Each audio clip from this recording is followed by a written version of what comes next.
Alors, la 6e épisode des coulisses de l'entraînement. Aujourd'hui, on est avec nul autre que Erika Lafontaine, physiothérapeute. Comment vas-tu, Erika? Ça va bien, toi? Super bien.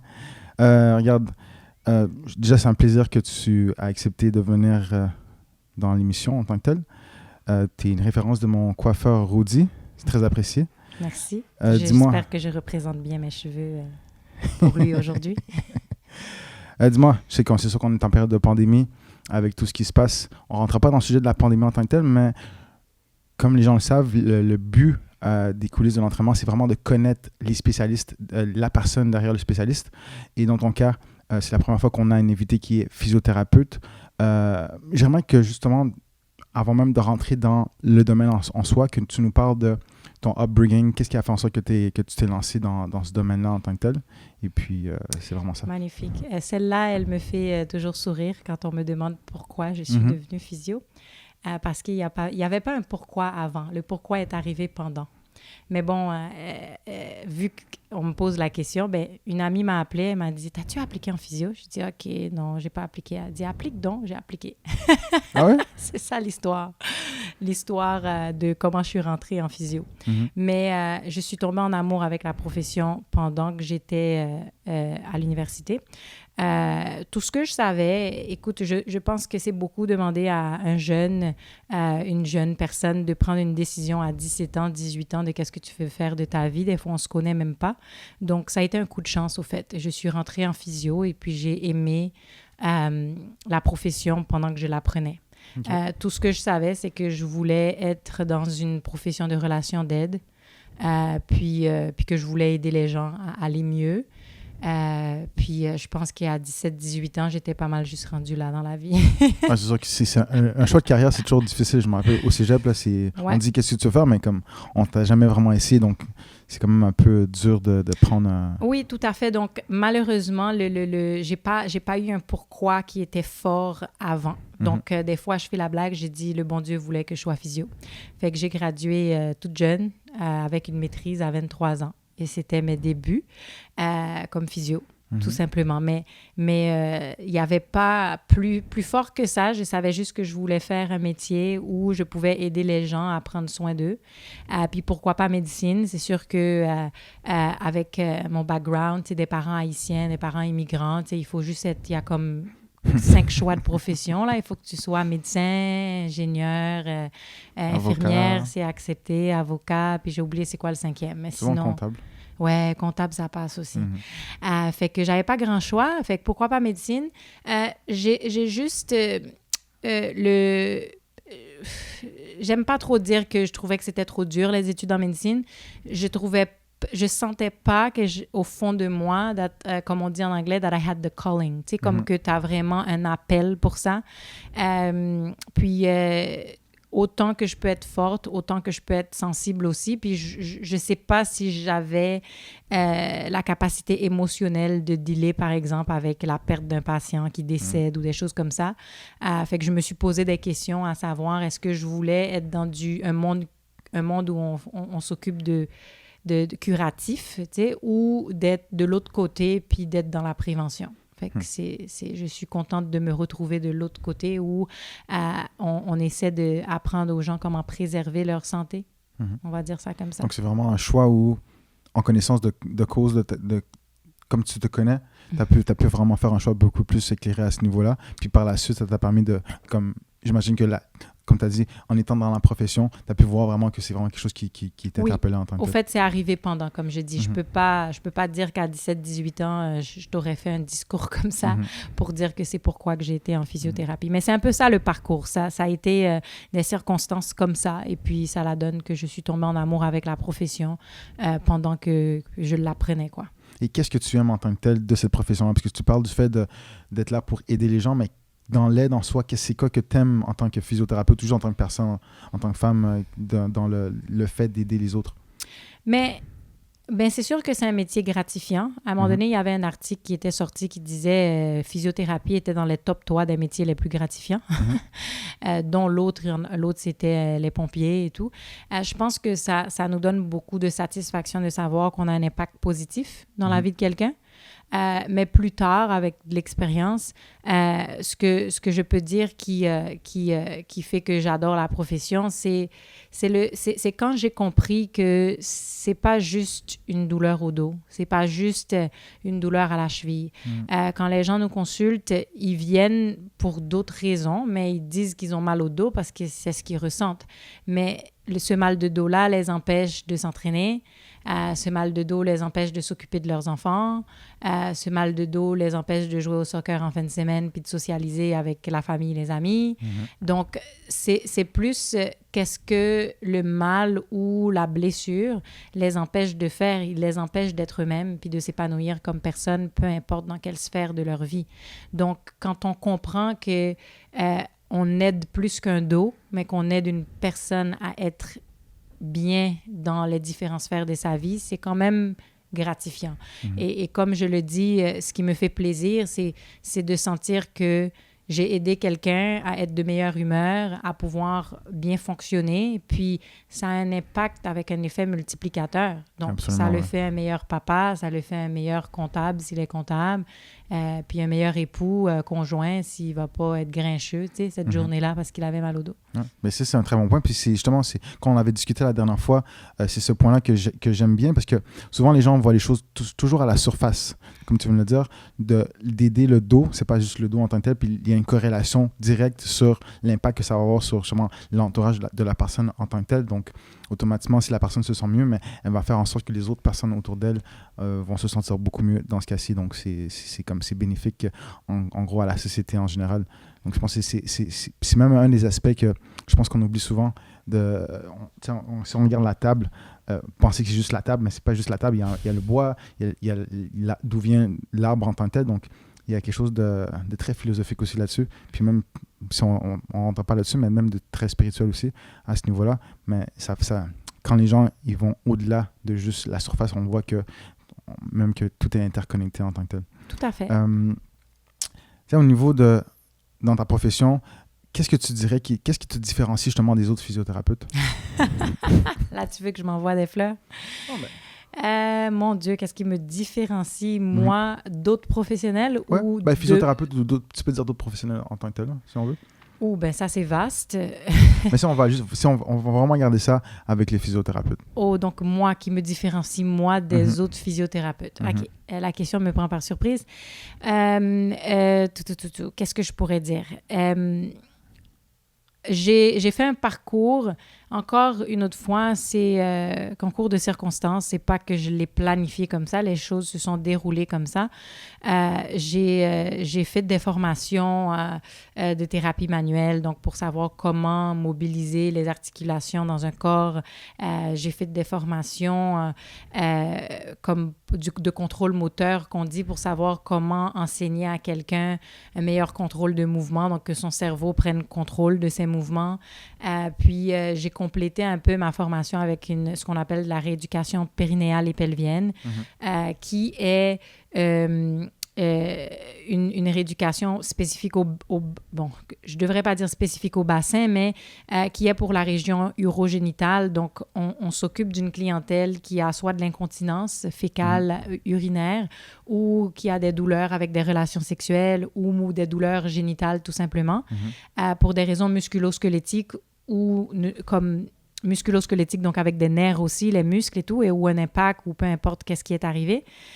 Et qu'est-ce que ça a fait? Ça a fait que je traite quasiment le corps au complet, où je peux traiter le dos de quelqu'un, son épaule, son poignet, sa cheville, mais il y a aussi cette composante qu'on appelle les muscles du plancher pelvien, donc les muscles du bassin, qui complètent le corps, puis que j'appelle la fameuse région oubliée, parce que vu que c'est tabou, vu que c'est une région plutôt intime, donc qui est rarement adressée. Donc, je pense que ça me différencie énormément des autres parce que j'ai souvent le privilège que les gens vont me parler d'autres aspects de leurs problèmes qui n'oseraient pas parler à quelqu'un d'autre vu que l'autre personne ne peut pas s'en occuper. De la même façon aussi, je vais avoir des collègues qui vont me référer quelqu'un parce qu'ils ont travaillé tout sauf ça. Okay. Donc, et ça peut être très applicable pour un sportif, une sportive. C'est des symptômes. Hier encore, j'avais un patient qui s'exprimait, Puis il pensait que tout, vu que ça rentrait beaucoup dans son intimité et tout, il pensait que tout ce qu'il disait était particulier à lui. Puis j'ai dit, tout ce que vous dites, monsieur, rime avec une dysfonction du plancher pelvien, puis c'est ce que je fais, puis je peux vous aider. Donc, c'est ce que je dirais qui me différencie des autres. OK. Non, nice. J'aime bien ta description. Puis même que je pourrais ajouter, je connais pas tous les physiothérapeutes, évidemment, mais je pense que ta philosophie par rapport au fait que c'est pas juste le dos que tu soignes, mais la personne en tant que telle, puis l'impact que ça, je pense que ça aussi, ça te différencie beaucoup des physiothérapeutes et même, je pense que même de beaucoup de professionnels en tant que tels qui vont tout simplement s'attaquer à la problématique visible, mais pas aller au-delà de juste le bobo que le patient peut te faire part. Donc, ça, je pense que c'est une partie super importante là-dessus. Oui, puis mon approche aussi, je dis tout le temps aux gens, je n'ai pas peur de vous dire que je ne sais pas. Puis c'est un travail d'équipe. Puis souvent, dans des cas, les patients, ils viennent nous voir en dernier recours. Ça veut dire qu'ils ont eu les médicaments, ils ont consulté, il y a eu la résonance magnétique, il y a eu ci, il y a eu ça. Ils ont essayé ci, ils ont essayé ça, ils ont fait un massage, ça n'a pas fonctionné. Donc, des fois, les gens, ils viennent, puis ils sont comme sceptiques parce qu'ils se disent, mais voyons, qu'est-ce qu'elle peut bien faire pour aider à mon problème? Donc, je mets carte sur table en disant, voilà ce que je peux offrir, voilà ce qu'on va faire, voilà comment j'ai besoin de votre aide, parce que aussi le patient, la patiente, c'est un travail d'équipe. Et si on atteint une limite à tel temps, je leur donne même un temps, donnez-moi minimum 6 semaines pour qu'on voit une différence si on s'en va en quelque part. Et puis, si ce n'est pas le cas, rassurez-vous que je vais essayer de trouver le professionnel qui convient à votre situation. Mais beaucoup de fois, il y a comme tout l'aspect périnéal dont je viens de parler, beaucoup de fois, ils ont vu tellement de spécialistes, puis finalement, leur place, c'était juste, ils disent, tous vos tests sont normaux, tout est normal, etc. Puis finalement, ils tombent sur un médecin ou une médecin qui leur dit, allez voir une physiothérapeute. Puis là, le patient est comme, voyons, on fait de la physio pour ça. Et puis, la réponse est oui, puis on finit par boucler un peu le cas. Le cas. Justement, parler de la profession en tant que telle, c'est quoi tu vois comme par rapport à le rapport que les patients ou la population peut avoir par rapport à la profession, dans le sens où les gens vont souvent voir même un massothérapeute, un physiothérapeute comme quand la personne est rendue au pied du mur, où la douleur est extrême, où elle est quasiment même plus capable de travailler. C'est à ce moment-là qu'elle va va appeler. Mais souvent, on sait tous, les professionnels le savent, que c'est des choses préventives. C'est pas après, c'est pas que quand le problème est rendu pénible, que tu ne peux même plus bouger, que tu dois aller voir un spécialiste. Mais même avant, l'entretien de ton corps en tant que tel doit se faire day-to-day. Mais écoute, je pense que pour répondre à cette question-là, c'est une question d'éducation, pas d'éducation, comme on dit ça, formelle, là, mais d'éducation ou de culture qui crée un problème. Donc, je pense que c'est un manque d'éducation dans ce sens-là. Les gens ne savent pas qu'est-ce qu'on fait. Ils ne savent pas quand consulter aussi. Puis, il y a l'aspect monétaire, vu que la majorité des fois, les gens doivent consulter en physiothérapie au privé. Donc, il y a une certaine réticence. Ils vont attendre un peu plus longtemps en se disant, plus longtemps j'attends, peut-être que ça va passer. Puis souvent, ça s'accumule. Tu sais, des fois, ça commence par une cheville, puis ça finit dans le dos. Puis ça finit par un arrêt de travail ou de la difficulté à faire plein de choses. Alors que si la personne était venue pour la cheville, ça aurait été réglé, puis on ne se serait pas rendu là. Mais ils ne savent pas. Puis l'autre chose, c'est l'accès aux soins, dans le sens que oui, la physiothérapie existe dans le milieu public. C'est juste qu'encore une autre fois, les gens ne savent pas ou des fois, ils peuvent avoir un temps d'attente qui est long. Donc, moi, comment je vois tout ça, je fais de mon mieux avec les moyens que j'ai. Comme, par exemple, être ici aujourd'hui, ça fait partie d'éduquer les gens puis de leur dire que la physiothérapie peut vous aider. Puis vous n'êtes pas obligé, puis il y a d'autres professions aussi qui sont connexes avec ce qu'on fait, peuvent vous aider avant de vous rendre. Tu sais, je dis à mes patients, n'attendez pas que ça soit en feu, là, venez quand c'est chaud.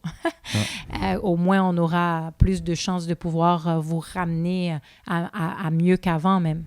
Donc, c'est une question d'éducation, je pense, et de culture.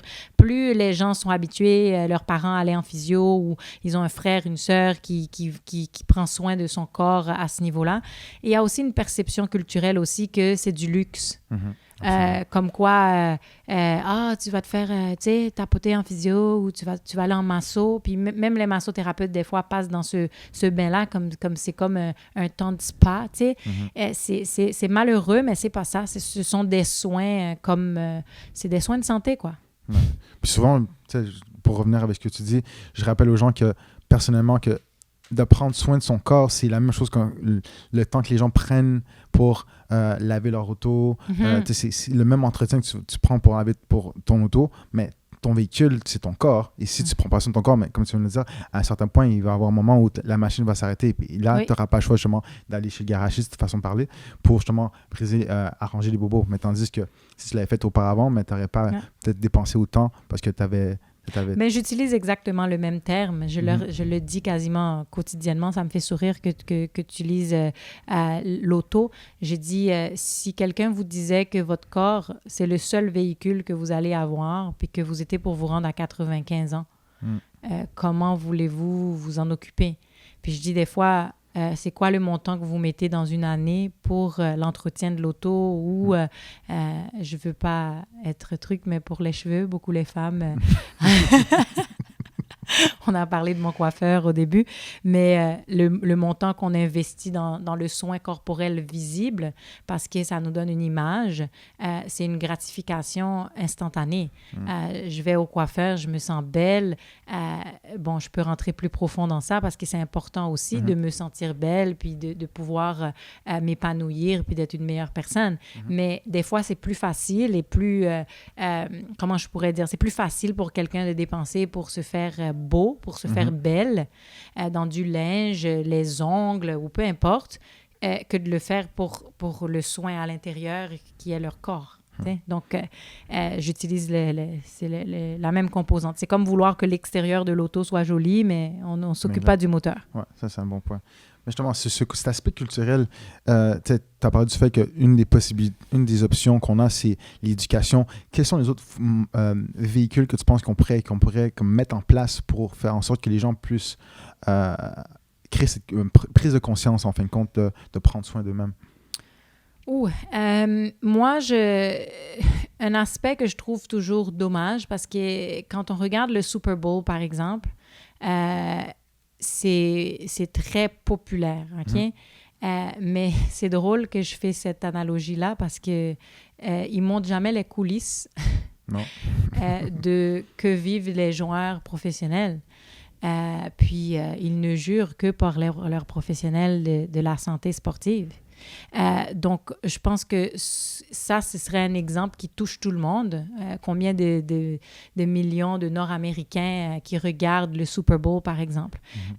Juste pour le hockey, par exemple, à Montréal, au Canada, le hockey, on est fan de hockey. Ce serait bien, des fois, qu'on monte un peu les coulisses de comment ces gens-là, ils prennent soin de leur corps. Ça, c'est un aspect qui pourrait montrer que la physiothérapie, ça aide le corps à performer. Mais de notre côté, ça intimide aussi les gens. Des fois, ils voient que ça, c'est juste pour des athlètes. C'est pas pour moi, monsieur, madame, tout le monde. Donc, l'autre côté que je voudrais, c'est juste une éducation de base, même quasiment dans des écoles au niveau secondaire ou primaire, de commencer à leur parler de l'importance de l'activité physique. Je sais qu'il y a des fondations au Québec qui font ça, qui encouragent l'activité physique chez les jeunes, mais aussi de leur dire comment prendre soin de leur corps, puis quels professionnels sont disponibles pour eux pour leur aider à continuer. C'est des avenues. Puis aussi, j'ai un... Comment je pourrais dire ça? J'aurais voulu que... je ne vais pas rentrer dans mes philosophies et mes façons de penser au niveau politique, mais... la culture ici aussi, c'est le fait que les gens sont habitués que leurs soins soient couverts par la RAMQ. On est au Québec, on va le dire comme ça. Donc, le fait que des fois, ils trouvent que, en général, la physiothérapie, c'est en milieu privé. Oui, ça existe en public et ils font un excellent travail, mes collègues au milieu public. C'est pas ce que je veux passer comme message. Mais quand c'est pour une blessure personnelle et tout, des fois, c'est plus difficile d'accès. Ce serait fantastique d'avoir une certaine couverture puis d'avoir un meilleur accès. C'est ce que je pourrais dire que là, sur le coup, qu'on discute, c'est ma façon de penser. Je pense que c'est des avenues qui pourraient plus éduquer les gens et plus ils côtoient des gens qui ont eu une bonne expérience, ben mieux ils sont ouverts à le faire. Ouais, comme ça, l'histoire fait en sorte de véhiculer une certaine histoire pour que les gens puissent le mettre en relation puis voir l'impact que ça peut avoir aussi pour eux. Puis comme tu as dit tantôt, en parlant des coulisses par rapport au jour de football, de voir derrière, tu sais, t'as le show, mais avant le show, il y a une préparation qui se fait. Et ça se fait, il y a une préparation qui est faite des mois et des mois à l'avant, avant le jour J. Donc, c'est important que les gens puissent voir, justement, comme tu as dit tantôt, les dessous de tout le travail qui doit être fait. Et en même temps, les artisans qui font partie de tout ce... Mais c'est comme un orchestre, en fin de compte. C'est pas juste une personne. Souvent, les gens, je pense que quand tu regardes justement le Super Bowl, tu penses que c'est juste le joueur, le quarterback qui fait tout, mais tu ne réalises pas qu'il y a tous les coachs derrière, tous les physiothérapeutes, comme tu as dit, tous les préparateurs physiques. Donc, sans le travail de ces gens-là, mais la performance du joueur dans ce cas-ci ne pourrait pas être maximisée à ce moment-là. Puis encore là, les gens vont, comme tu l'as dit tantôt, les gens vont juste le voir comme ils le mettent sur un piédestal, mais c'est normal, c'est un athlète, donc il doit prendre soin de son corps. Mais même si tu es mère de famille ou tu es mécanicien, mais ton corps est aussi important pour fonctionner dans le métier que tu fais. Mais je pense que beaucoup de fois, quand les gens viennent me voir, vu le nombre de temps que je pratique et tout, des fois, les gens, ils sont référés. Ils viennent parce que Carl les a envoyés. Parce qu'ils font confiance à Carl, puis Carl a eu une bonne expérience. Beaucoup de fois, c'est ça. Ils vont aussi faire confiance à leur médecin traitant. Fait que c'est bien. J'apprécie énormément quand les médecins traitants et les médecins de famille réfèrent leurs patients en physiothérapie pour leur dire c'est ça qui va vous aider, parce que il y a vraiment aussi dans la culture de penser que c'est juste pour des sportifs. Donc, la personne... C'est par manque de connaissances ou d'expérience qui pensent que ça ne fonctionnera pas pour eux. Puis pourtant, la majorité de nos cas, c'est pas toujours des blessures sportives. C'est monsieur, madame, tout le monde qui ont mal, soit de posture de travail ou ça s'est accumulé au fil des années. C'est relié à un sport qu'ils ont pratiqué en fin de semaine, mais c'est pas nécessairement toujours relié avec un sport.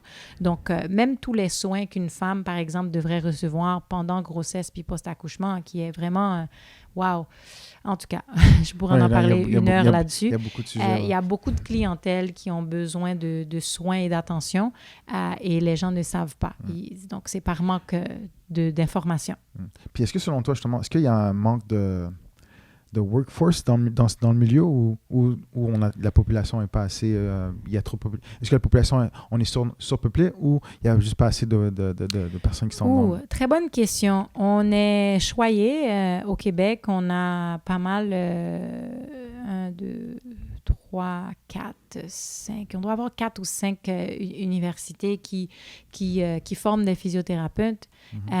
Et il y en a des physios. Présentement, on est en pénurie. Je ne sais plus trop pour quelle raison, mais on est en demande. Donc, pour répondre à la question, est-ce qu'il en manque? Peut-être. Je n'ai pas la réponse à la question. Mais ce que je peux dire, c'est qu'il y a beaucoup de gens qui ont besoin de nous. Fait que si j'aurais j'ai pas les statistiques, mais si j'aurais à prendre un guess, like we say in English, je pense qu'il en manque de physio. Okay. Puis, là, on va changer de registre.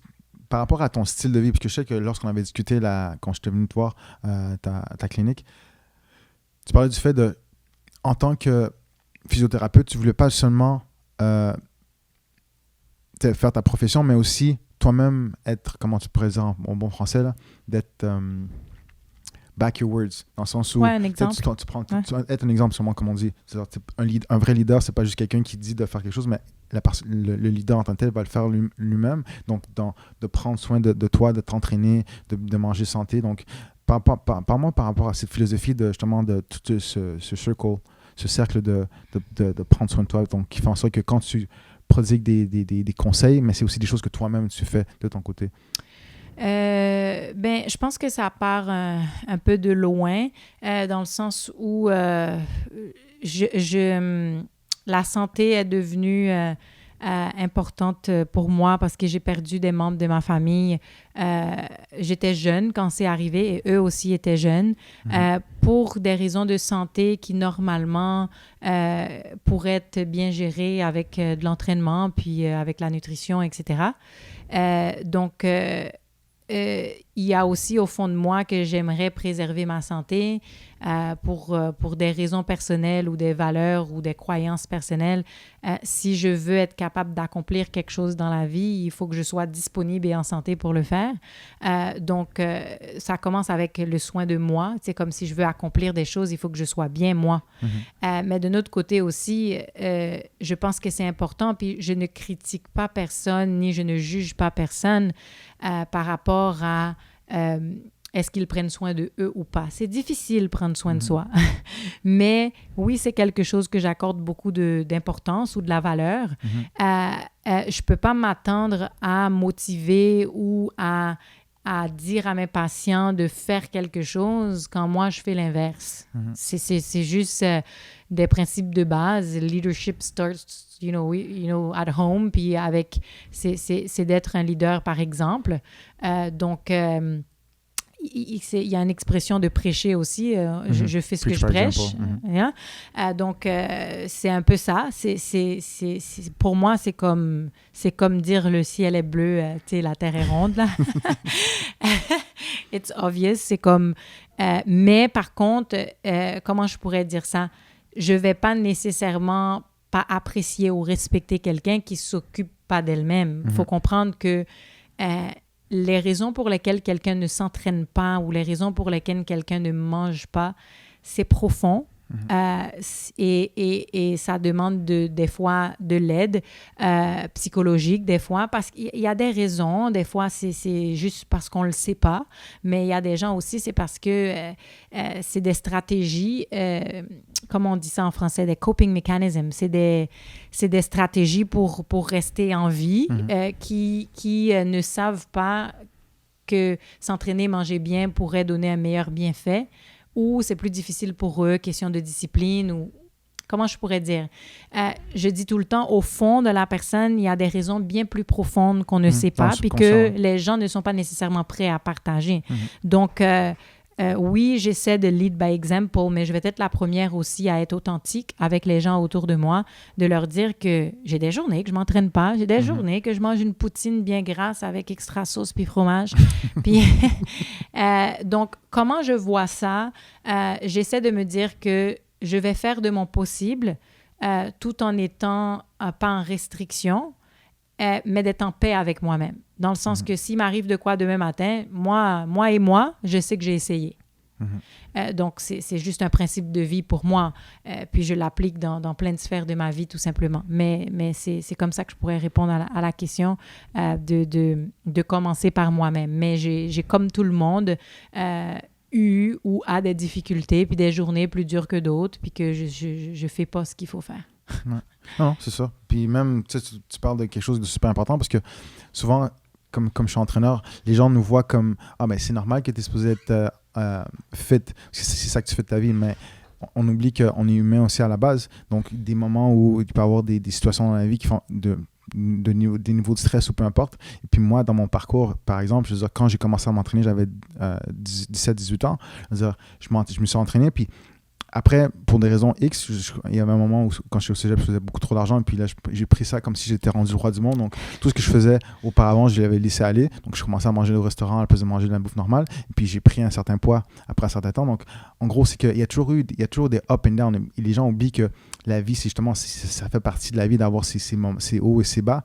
Mais après ça, c'est toujours de prendre un petit recul puis de revenir dans le droit chemin. Puis ça fait partie, je pense, de l'histoire de l'être humain en tant que tel. On ne peut pas toujours être parfait. Puis en même temps, je pense que tu l'as bien dit aussi tantôt, c'est d'être vrai aussi avec sa propre personne, de pas toujours... Comme tout n'est pas toujours beau, même si tu peux toujours dire que tout va bien, comme moi je le dis toujours, parce que c'est comme une mentalité qu'on m'a instaurée avec mes mentors en business. Mais derrière, on dirait, il y a toujours des petits bobos, mais tu essaies de faire le mieux que tu peux, comme tu l'as dit, pour justement pouvoir avancer dans tes objectifs et faire le mieux que tu peux par défaut. Donc, on n'a pas le choix. Mais un principe de succès, tout simplement, c'est la constance. que c'est d'avoir une certaine discipline puis de la constance, mais c'est de se permettre aussi, quand on dit constant, il y a des circonstances de la vie qui peuvent nous amener dans une autre direction. Il faut avoir aussi la capacité de le reconnaître, la distraction. D'être focusé veut dire aussi de reconnaître la distraction puis de s'y remettre. Mais on comprend que, écoute, il y a des circonstances d'une vie. J'en ai vécu une juste avant la pandémie, pendant une grossesse, avec une condition qu'on appelle de l'hyperémesis gravidarum. En tout cas, j'avais jamais entendu parler avant que j'en souffre. Mais pour faire histoire longue courte, c'est juste que il y a une nausée extrême et des vomissements constants. Donc, on garde pas de nourriture à l'intérieur, ni de liquide. Je vomissais de l'eau, littéralement. J'avais du mal à boire de l'eau. Donc, je me suis retrouvée hospitalisée pendant 5 jours, intraveineux et tout. Écoute, les gens, ils peuvent vivre une condition de santé qui leur empêche d'avoir un style de vie actif et de bien manger, etc. Donc, ça a été constant du début jusqu'à l'accouchement. Donc, le feeling aussi, je dis toujours, on vit des histoires difficiles dans la vie, il faut aussi en sortir une leçon. Moi, ce que j'ai retiré de tout ça, c'est que j'ai vraiment pas aimé le feeling d'être malade 24 heures sur 24. En fait, je vais enlever les 6 heures que je dormais, mais je sais pas combien ça fait, mais sur 8 mois, c'était intense. Mais ça m'est resté comme un rappel de je vais faire tout ce qui est nécessaire, qui est en mon contrôle pour rester le plus en santé. Donc, c'est comme ça que j'ai bouclé cette histoire. Fait que des fois, les gens, ils vivent des circonstances de vie qui fait que c'est pas le bon timing. Par contre, de la minute que je m'en suis remise, I was back at it. Tu comprends? Je suis retournée. Fait qu'une pause, c'est pas 2 semaines. Une pause peut-être 1 an. Une pause peut-être 3 ans. Une pause peut-être 5 ans. Mais don't kill the dream. C'est toujours de revenir au rêve et de revenir à ce qu'on désire pour soi, au fait. Non, super important. Tu sais, tantôt, tu parlais de justement la constance et la discipline. J'ai remarqué avec mes multiples interviews que souvent les gens qui ont un background sportif, ils ont déjà cette acquisition de cette discipline. Toi, quand tu étais plus jeune, avant même, si on va plus loin que le cégep, quels sont les sports que tu faisais quand tu étais plus jeune? Je pense pas que je l'ai acquis au sport. Je sais pas où est-ce que je l'ai acquis. J'ai grandi en Haïti avant que ma famille émigre au Québec. Je faisais du volleyball. Puis j'ai eu une blessure à la cheville qui m'a limitée. Et puis on a émigré ici. Bon, c'est une longue histoire, mais j'ai pas été sportive énormément du moment qu'on est arrivé au Québec jusqu'à l'université, au fait. Je faisais pas beaucoup de sport dans cette période-là de ma vie. Puis quand j'ai fait l'analyse, c'était parce que j'avais une cheville brisée, puis je savais pas quoi faire. Donc, j'évitais. Ça aussi, c'est fou. Il y a beaucoup de gens, ils évitent des activités parce qu'il y a un problème et le problème survient que quand ils font de l'activité physique. Donc, la constance ou la discipline, je pense pas que c'est d'un sport. Je sais qu'il y a beaucoup de gens avec un background comme le mien, donc qui travaillent comme physiothérapeute ou comme entraîneur, ont été des sportifs. Malheureusement, je n'en étais pas un. Donc, je saurais pas. Je pense que juste par tempérament, je suis une personne déterminée, puis j'ai des objectifs. Donc, j'ai toujours créé un petit peu de discipline. C'est pas facile, mais je sais pas, ça vient pas du sport en tout cas. Okay. Malheureusement. Mais cette discipline, tu l'as en toi, ce qui fait en sorte que ça t'a permis de justement terminer ton bac et ta maîtrise et maintenant, en tant qu'entrepreneur, faut quand même avoir une certaine discipline pour s'assurer d'avoir du succès, sinon... Mais je pense que c'est encore, comme j'ai dit, je reviens tout le temps au pourquoi. Des fois, mes patients, ils vont consulter, puis ils viennent, ils ont mal au dos depuis 5 ans, des fois depuis 10 ans, des fois depuis 2 mois, mais je dis tout le temps pourquoi. Pourquoi maintenant? Pourquoi vous êtes là? Pourquoi? Puis là, ils vont dire, parce que je ne veux plus avoir mal au dos. Je vais dire, oui, mais pourquoi? Donc, pour revenir à la constance discipline, c'est le pourquoi. Comme je l'ai fait, c'est une blague, mais pas une blague. Des parents immigrants, là, ils te rentrent dans la tête, ils te disent « Ah, on a tout vendu, on a déménagé pour vous. » Je pense pas qu'on a... Toute la pression est sur toi. On a comme une petite pression de « il faut réussir », là. Juste une petite, no pressure. Donc, je pense que, en tout cas, pour le parcours des études, c'était ça. C'était le fait de m'assurer que je gagne ma vie, que je fais, je sais pas moi, un travail respectable, puis que mes parents soient fiers parce qu'ils ont fait des sacrifices pour me donner les opportunités. Donc, je suis une personne optimiste, fait que je me dis, bon, il y a des opportunités, on va les prendre, on va les attraper de façon positive. Fait que oui, il y a une portion du tempérament, mais aussi du parcours, de mon éducation, de livres de développement personnel, puis de comprendre que, si tu mets $1 par jour dans une petite boîte, bien, à la fin de l'année, ça fait $365. Mais si tu le fais pas, ben il y a zéro. Mais si tu le dépenses aussi, tu es à moins 365. Puis ça, c'est le principe dans toutes les sphères de notre vie. Tu sais, si on se brosse pas les dents tous les jours, ben on va avoir des problèmes dentaires. Tu sais, c'est pareil dans toutes les sphères. C'est juste que des fois, les gens l'appliquent bien au travail ou ils l'appliquent bien, je sais pas moi, dans des sphères spécifiques de leur vie. Puis ils ne le font pas en finance, ils ne le font pas à la maison avec la famille, ils ne le font pas dans d'autres sphères de leur vie. Fait que des fois, il y a des gens qui vont bien réussir au niveau professionnel, mais qui oublient d'autres aspects de leur vie parce qu'ils ne mettent pas la discipline là, tout simplement. Ça revient à dire que tout est interconnecté, qu'on le veuille, qu'on le veut pas. Même moi, je suis loin d'être à mes affaires dans toutes les sphères de ma vie, donc je comprends ce que tu veux dire. Dis-moi, pour terminer, en tant que tu es mère de famille, tu es entrepreneur, comment tu fais pour... T'as ton conjoint aussi, donc comment tu fais pour jongler avec tous ces aspects dans ta vie? On s'entend que le temps, c'est super important, mais les gens, souvent, ils se disent, mais ils ont dans une journée, ils n'ont pas le temps. Donc, dans ton cas, comment tu arrives à jongler avec le tout? Wow! Comment j'arrive à jongler? Je pense que c'est une question de focus et de priorité. Dans le sens que je vais faire les choses dans une journée qui sont des tâches qui vont m'amener à mon objectif. Comment je pourrais remettre ça en mots? Alors, on a la bonne habitude, mon conjoint et moi, de faire les objectifs de l'année. OK? Je sais que c'est des résolutions que tout le monde oublie, là. En général, qu'ils les font au 1er janvier.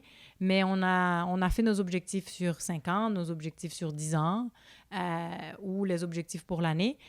Puis, quelques bons livres qu'on a lus qui expliquent que quand on met un objectif, il faut être capable de le break down, et pour finalement tomber à c'est quoi les habitudes quotidiennes que je dois faire pour y arriver dans le futur. Dans 1 an, dans 2 ans, dans 3 ans, dans 4 ans. Donc, c'est sûr que c'est un plan qu'on peut réajuster parce qu'il y a des circonstances de vie. Donc, comment je fais pour jongler? C'est que I keep track. Okay. J'ai littéralement une feuille, que ça soit personnelle ou de travail, qui a les habitudes qui doivent être faites dans la journée. Et là, je check. It's a checklist. Puis si quelque chose ne rentre pas dans la routine de la journée, ben c'est pas une priorité. Donc, un exemple, j'ai des objectifs d'entreprise, j'ai des objectifs familiaux, j'ai des objectifs personnels. Comme par exemple, deux qui se combinent. Ma profession, c'est d'aider les gens c'est de changer leur vie, leur qualité de vie. Okay? On dit les professionnels de la santé en milieu hospitalier, par exemple, vont sauver des vies. Nous, on change des vies. Mais je commence la journée. La première heure de travail, c'est pour moi. Okay? Donc, j'ai 1 heure avant que je commence à travailler. C'est pour mon entraînement. Fait que je m'entraîne tous les jours. C'est pas compliqué. Des fois, on me disait attends d'avoir des enfants, tu vas voir. Fait que j'ai eu un enfant, je le fais encore. Fait que là, ils me disent « Attends d'avoir 2 enfants, tu vas voir. » Fait que je t'en donnerai des nouvelles quand il y aura un deuxième ou pas. Mais c'est ça. C'est une question de... comment je pourrais dire ça? Il y a un objectif, OK? J'ai plusieurs objectifs, puis je les ai break down dans des habitudes quotidiennes. Fait que quand c'est fait dans la journée, ben je sais que, tu sais, que c'est fait. Fait que j'ai la tâche spirituelle le matin, j'ai la lecture d'un bon livre quotidiennement, j'ai mon entraînement, puis j'ai les mêmes choses. Comme ça, tu avances à tous les jours, Oui. mais petit par petit, mais au moins, tu sais que tu avances. C'est pas en une journée que tu vas faire une lecture de 6 heures de temps. Quand au moins, si tu prends 1 heure de temps, tu sais qu'au moins, à chaque jour, tu as ton heure qui est prise. Et puis, au moins, à la fin de la semaine, c'est 7 heures de temps qui est accumulé. Tout à fait. Bon puis, c'est des stratégies aussi. J'habite à 5 minutes de là où je travaille. Mon enfant va à la garderie à 5 minutes. Puis, des fois, les gens pourraient dire « Ah, ben c'est une chance que tu as trouvé une garderie là, etc. » ou des choses comme ça. Non, c'est pas une chance. J'ai vraiment essayé de mon mieux. Tu sais, c'est pas toujours facile d'obtenir ce qu'on veut dans la vie, mais c'était stratégique d'habiter à 5 minutes. Je perds pas de temps dans le trafic. Puis je sais que c'est pas possible pour tout le monde. Puis je ne juge pas si quelqu'un habite à 2 heures ou à, je sais pas moi, à 1 heure de route de là où il travaille. Mais c'est des choix, puis c'est des sacrifices. J'ai pas une maison. J'ai pas acheté une maison parce que ça donne que là où je travaille, acheter une maison, c'est extrêmement cher pour rester à 5 minutes. Fait que je loue. Dans la vie, il faut comprendre aussi, il faut faire des choix selon c'est quoi vos objectifs, puis que présentement, on peut ne pas nécessairement avoir tout ce qu'on voudrait, mais ça ne veut pas dire qu'on ne va pas l'obtenir. Je pense que ma génération de millénium aussi, c'est de penser qu'on peut tout obtenir tout de suite. Il y a une forme, un manque de patience puis de constance. Puis j'en suis victime moi-même. Hein. Je suis impatiente. Des fois, je suis comme « Oh, on ne pourra pas acheter une maison. » J'ai ce problème-là aussi, donc je comprends. Mais je pense que quand on a des objectifs clairs, puis qu'on comprend qu'il faut les break down par certaines tâches quotidiennes dans la vie, ça nous permet d'équilibrer. C'est pas toujours facile. Puis oui, je fais des meal prep. Puis oui, des fois, ça va commander Uber Eats pour... tu sais, il faut être... C'est la vie, c'est normal. Dernière question avant que tu partes, parce que je sais que tu es très occupé. Si tu avais un petit mot, un message à dire à, si par exemple, une petite fille qui te regarde sur YouTube ou peu importe les autres plateformes sur lesquelles on va mettre l'émission, qu'est-ce que tu auras envie de la dire par rapport à, pas juste par rapport à son cheminement, ou si elle est comme un peu, disons, pas perdue dans la vie, mais savoir qu'est-ce qu'elle veut faire dans la vie et même où aller. Un petit mot... Wow! Ouais. La question est profonde. Wow, une question profonde. Fait que s'il y aurait une petite fille qui me regarde, qu'est-ce que je voudrais lui dire? Ben, je commencerais par lui dire d'apprendre à s'aimer, qu'elle vaut la peine d'être là, de vivre, puis que c'est clair qu'il y a une mission, puis qu'il y a un appel, en anglais on dit un calling, pour elle, puis qu'elle va finir par le trouver. Puis c'est de lui dire que de ne pas s'empêcher de rêver. Moi, je me suis fait dire ça très, très jeune, enfant, de rêver, puis de rêver grand. La vie va être à la limite de vos rêves, finalement. Puis, on va attirer ce qu'on projette. Donc, il y a plein de circonstances. Il y a eu, écoute, je ne vais pas rentrer dans des détails, mais il y a plein de choses qui arrivent dans la vie. On est en pleine pandémie. Il y a eu Black Lives Matter Movement. Il y a eu plein de choses qui se sont passées juste dans la dernière année. Puis, ce que j'aimerais dire à une petite fille maintenant qui regarde, c'est que il y a des choses qui se passent qui ne sont pas nécessairement plaisantes, mais que c'est éphémère. C'est un chapitre de sa vie, puis que ça va aller mieux.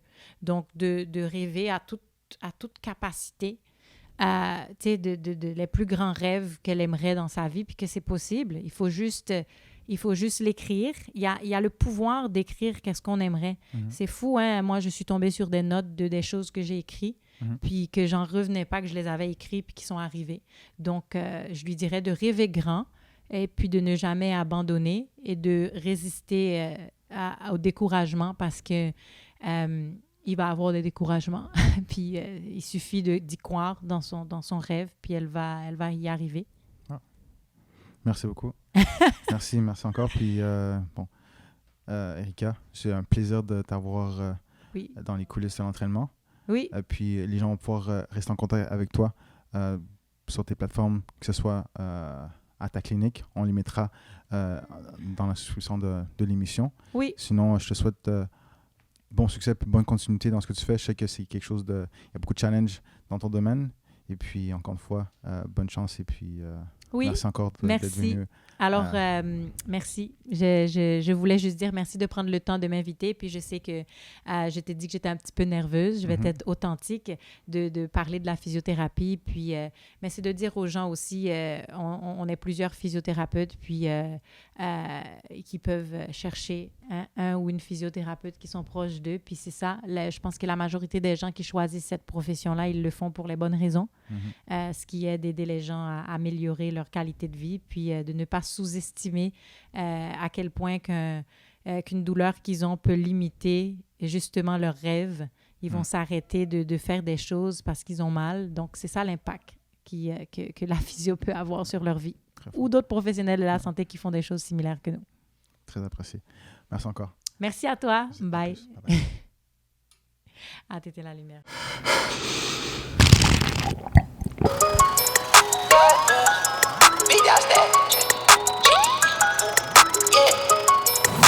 Big dog status, I'm a big